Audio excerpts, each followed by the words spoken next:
मध्य प्रदेश विधानसभा के स्पीकर महोदय माननीय ईश्वर दास रोहानी जी का हम यहाँ स्वागत सत्कार करेंगे।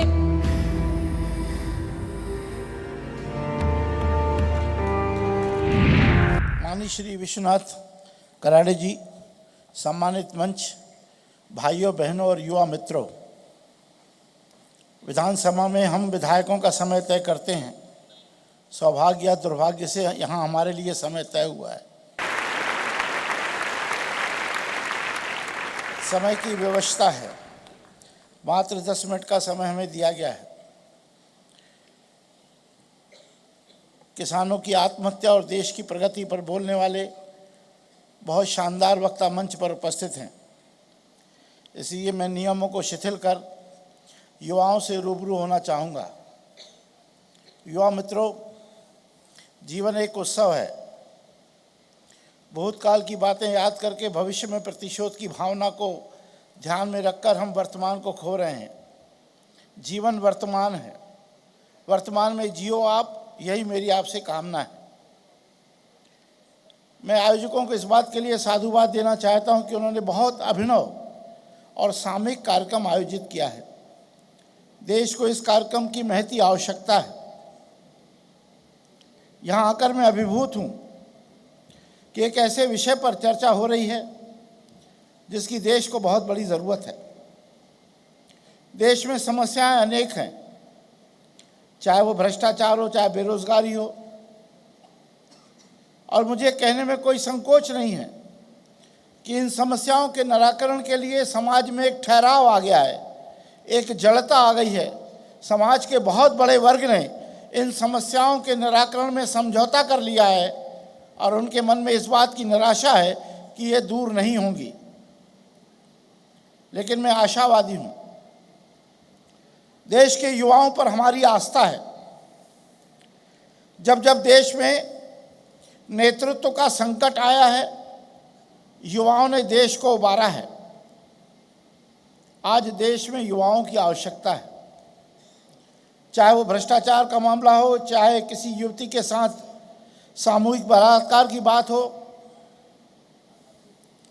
युवा इस देश की परिस्थिति को बदल सकते हैं। मित्रों, व्यक्ति रोज अपने से जीतता है और अपने से हारता है। रात को हम संकल्प लेकर सोते हैं कि सुबह 6 बजे उठेंगे और एक चोर विचार मन में आता है कि 1 घंटा और सो लें, क्या फ़र्क पड़ेगा। यहाँ व्यक्ति स्वयं से हार गया। और अगर उसने संकल्प लिया है सुबह 6 बजे उठेंगे और 6 बजने में 5 मिनट पहले अगर वो उठ गया तो उसने संकल्प का विकल्प नहीं खोजा, वो आदमी जीत गया। युवा मित्रों, मेरी आपसे अपेक्षा है कि आप रोज जीतें, संकल्प के मजबूत बने, दृढ़ इच्छा शक्ति आपका मार्गदर्शन करे और यह जड़ता, यह ठहराव जो समाज में आ गया है, इसको दूर करने के लिए आप कमर कस लें।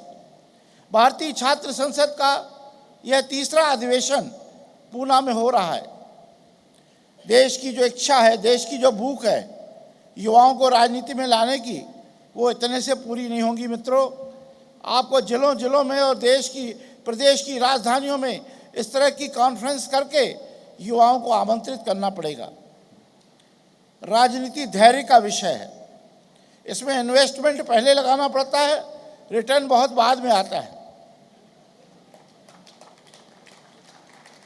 किसी व्यवसाय से ठीक विपरीत है। व्यवसाय में आप इन्वेस्टमेंट करिए, रात को नोट गिनिए और देखिए आपके परिश्रम का कितना प्रॉफिट आया है। लेकिन इसमें इमरजेंसी लग जाए तो 2 साल के लिए जेल भी जाना पड़ता है। कई ऐसे अवसर आए जब मैंने अपनी पत्नी को प्रॉमिस किया कि मैडम आज सब्जी मैं लाऊंगा, पता लगा कि मैं जेल पहुंच गया और घर में दाल बन गई। घर में सीआर हम लोगों की खराब रहती है। बाहर हम सिंह गर्जना करते हैं और घर में म्याऊं म्याऊं करते हैं, क्योंकि हम उनकी कसौटी पर खरे नहीं उतरते। जनता की अपेक्षाएं हमसे इतनी अधिक होती हैं कि उन अपेक्षाओं पर खरा उतरने के लिए हमें घर की भावनाओं की उपेक्षा करना पड़ती है। युवा मित्रों, मैं आपका आह्वान करना चाहता हूं कि दृढ़ इच्छा शक्ति के साथ आप राजनीति में आइए। जो लोग राजनीति को गंदी वस्तु बताकर उससे घृणा करते हैं, मैं उनसे असहमत हूँ। राजनीति कतई बुरी चीज़ नहीं है। देश ने एक लोकतांत्रिक व्यवस्था को स्वीकार किया है, जहाँ विभिन्न धर्मों, विभिन्न जातियों, विभिन्न पंथों, वहाँ लोकतंत्र से अच्छी कोई व्यवस्था नहीं हो सकती। हमारी ये लोकतंत्र की व्यवस्था की विशेषता है कि एक रिक्शे वाले को भी एक मत देने का अधिकार है और देश के राष्ट्रपति को भी एक मत देने का अधिकार है। और भारत का लोकतंत्र इतना परिपक्व है, इतना मजबूत है कि आज वो विश्व को नेतृत्व दे रहा है। बिना रक्त की एक बूंद बहाए भारत में नेतृत्व परिवर्तन हो जाता है, शांति से सत्ता का हस्तांतरण हो जाता है।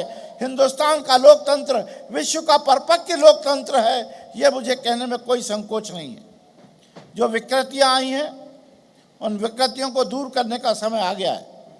और देश का युवा अगर कमर कस ले, को एक बेटी के साथ जब दिल्ली में सामूहिक बलात्कार होता है, तो जब दिल्ली की सड़कों पर युवा शक्ति उभर कर आती है, तो देश की सत्ता पर बैठे हुए सत्ताधीशों को यह सोचने के लिए मजबूर हो जाना पड़ता है कि कानूनों में परिवर्तन करना आवश्यक है, सड़ी गली व्यवस्था में परिवर्तन करना ज़रूरी है, ये सोचने के लिए मजबूर होना पड़ता है।